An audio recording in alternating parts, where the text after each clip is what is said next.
lased taipamised ja tunded enda kehast läbi enda rakkudesse, laiali enda kehasse. Ja tihti, miks keha ei vabasta juurpõhjuse emotsiooni, on see, et me ei lase ligi. Me ei lase neid tundeid, taipamisemotsioone enda naha vahele. Me ei lase neil rakkudes toimetama hakata, sest nii kui me võtame selle blokeeringu ise eest ära ja laseme need tunded ja emotsioonid omale naha vahele toimetama, siis keha hakkab ise puhastuma, ise tervenema ja ise edasi protsessima. Tuleb külmavärin, kuumajutt, kananahk, suriseb siit-sealt igalt poolt, see võib kesta natukene aega, see võib kesta kauem. Ja keha ise vabastab. Me ei pea nagu sundima mitte kunagi kehal midagi vabastada ise. Nii kui me sunnime, siis see tuleb läbi mõistuse ja see ei ole puhas koht.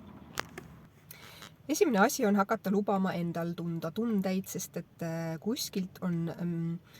kuskil maal on pandud need tunnete tundmine lukku ja nii kui tunnete tundmine on pandud lukku, ehk siis ma mõistusest tunnen, aga keha tasandil ei lase läbi, siis ei jõua ka mitte midagi rakkudesse.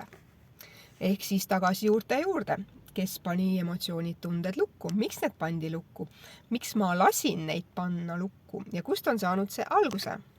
Ja täna on imelisi praktikaid, kuidas hakata tundma tundeid, hakata esmalt andma nimetusi enda tunnetele, hakkama saama kontakti enda tunnetega, et lasta üldse kehal tunda, et see on turvaline.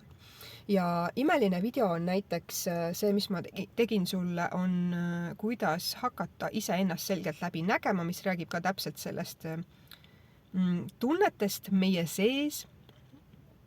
Ja see annab imelise sellise baasoskuse, kommenteeri selgus, kui sa tahad hakata ise ennast selgelt läbi nägema.